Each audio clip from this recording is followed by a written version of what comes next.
So I hear the phrase stay in your lane a lot, and I don't think it means what people think it means. In theory, it's good. We typically say it when we're doing volunteering or at job training. We would say, stay in your lane. You were hired for a job. You need to do that job. And if stuff is outside of that job, someone else is going to take care of it. We need you to focus where you're focused. And I think there's a little bit of truth to that. But in reality, we never really have just one lane. It's extremely rare. See, our life is less like a one lane road and more like an interstate highway with multi lanes. And our job is to stay going the correct direction, but make sure we can alternate within the lanes, assuming we never totally get off course. So I use the example of highway Interstate 40. So Interstate 40 goes from North Carolina to California, beach to beach, and it's like 2,500 miles, and it changes so many different things from the beginning to the end. It changes things like speed limits, it changes the material it's made out of, it changes the number of lanes, definitely, even sometimes it's called something different. There's just all sorts of changes.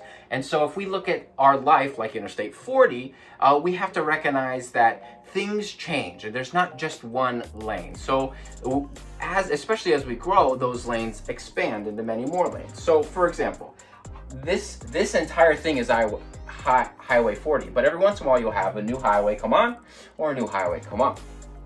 And you have to recognize that those highways are important, but ultimately if you get sidetracked by them, you get off them, you are not going to get to your final destination. You are to remember that there's many lanes. So for example, from start to finish, you may start as an individual and have certain things that you feel God has given you, and then you might take on new responsibilities. So for example, I then have a new lane. Once I get married, I have a new lane. I am now a husband. And then as I have kids, I have a new lane. I have kids. And then I also have these other lanes that are always going on, like job and ministry, traditional ministry, and some other, this, you see how this could get very, very big. You're also, you're still a son or a daughter, you're still a relative, you're still a friend, you're still, right, insert whatever. Like this can get pretty wide, and that's why it's important that we have to remember that ultimately when there are conflicts between the lanes, we stay in the original lane and the most important lanes first. And so the reason why I'm sharing this is because we like to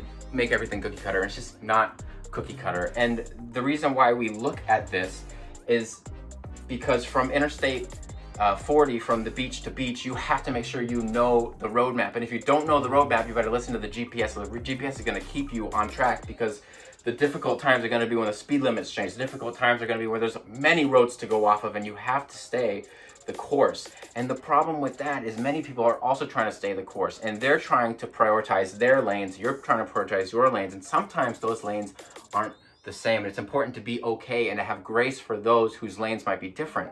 We're not all trying to change and curve everybody's different lanes into our lanes. We have to recognize that they are just trying to prioritize the right lanes, and so are we, and we have to have grace to other people.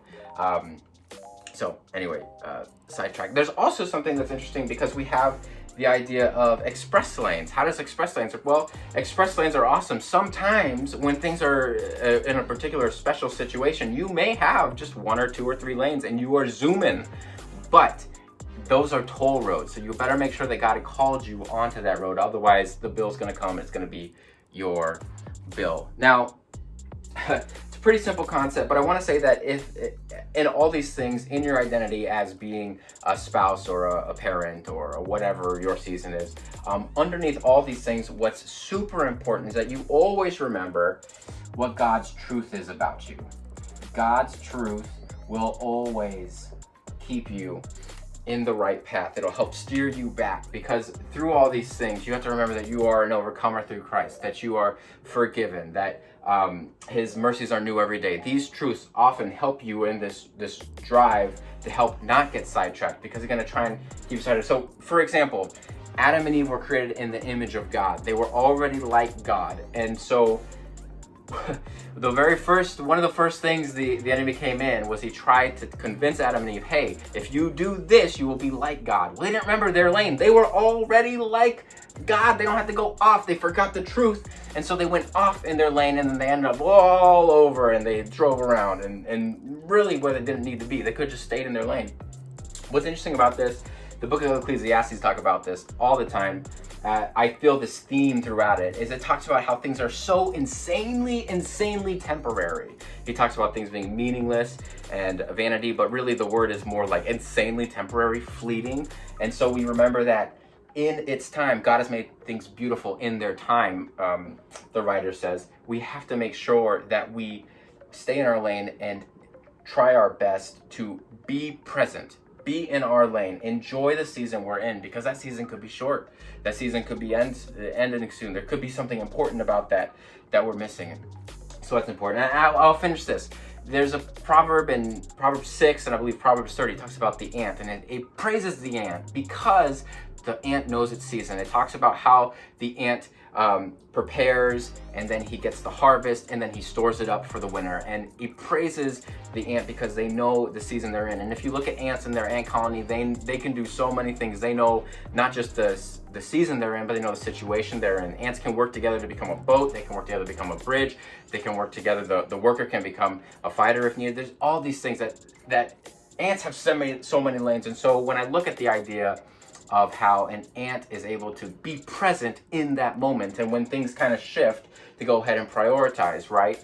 And they're able to know their season. We too need to understand our season. And so I love I kind of like the idea of stay in your lane, but it really is more like stay in your lanes, because even if you were at a job or a volunteer situation and you had a lane you were supposed to stay into, if you got an emergency call from your wife or your kids or whatever, you have to take it, because you still have these other lanes going on. And we have to remember that we are trying to juggle all these lanes and praying and making sure that we're as best we can following this, and everyone else is trying too. They are also trying to stay in their lane and prioritize, and we don't always get it right. I don't always get it right, and people don't always get it right. So we have to just look with eyes of mercy and compassion. Other people are trying to stay in their lane, and sometimes they don't get it right, and sometimes we kind of, zigzag around in our highways, and they sort of mingle around in ways they shouldn't, but they're really just trying to stay in their lane. And sometimes we just don't prioritize. Sometimes we have to remind each other, hey, this is the priority. And the most important thing to remind each other of is God's truth.